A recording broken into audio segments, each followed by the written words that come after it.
Burke Bear, and I'm 11 years old. I came here today to talk about what's wrong with our food system.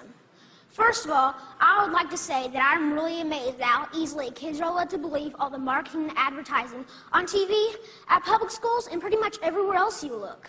It seems to me like corporations are always trying to get kids, like me, to get their parents to buy stuff that really isn't good for us or the planet. Little kids especially are attracted by colorful packaging and plastic toys. I must admit, I used to be one of them.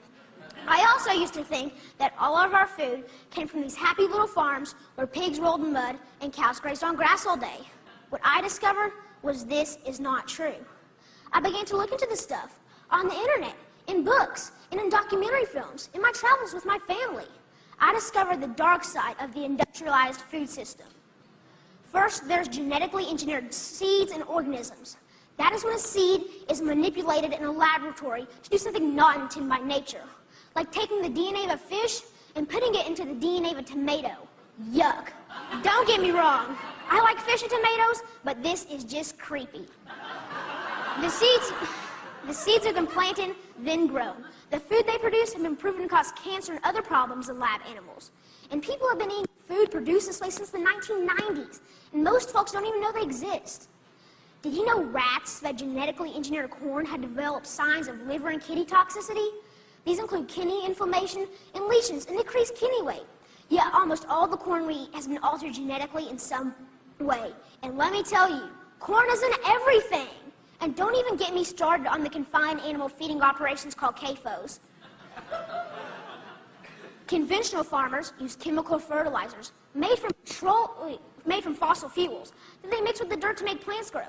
They do this because they've stripped the soil from all nutrients from growing the same crop over and over again. Next, more harmful chemicals are sprayed on fruits and vegetables, like pesticides and herbicides, to kill weeds and bugs. When it rains, these chemicals seep into the ground or run off into our waterways, poisoning our water too. Then they irradiate our food, trying to make it last longer, so it can travel thousands of miles from where it's grown to the supermarkets. So I asked myself, how can I change? How can I change these things? This is what I found out. I discovered that there's a movement for a better way. Now, a while back, I wanted to be an NFL football player. I decided that I'd rather be an organic farmer instead. That way...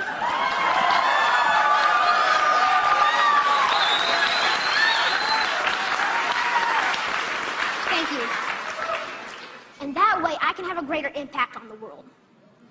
I learned about this guy named Joel Salatin. They call him a lunatic farmer because he grows against the system. Since I'm homeschooled, I went to go hear him speak one day. This man, this lunatic farmer, doesn't use any pesticides, herbicides, or genetically modified seeds. And so for that, he is called crazy by the system. I want you to know that we can all make a difference by making different choices, by buying our food directly from local farmers or neighbors who we know in real life. Some people say organic or local food is more expensive, but is it really? With all these things I've been learning about the food system, it seems to me that we can either pay the farmer or we can pay the hospital. I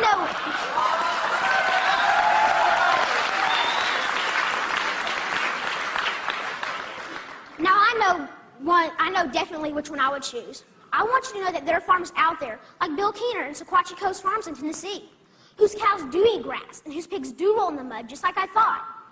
Sometimes I go to Bill's farm and volunteer so I can see up close and personal where the meat I eat comes from. I want you to know that I believe kids will eat fresh vegetables and good food if they know more about it and where it really comes from. I want you to know that there are farmers markets in every community popping up.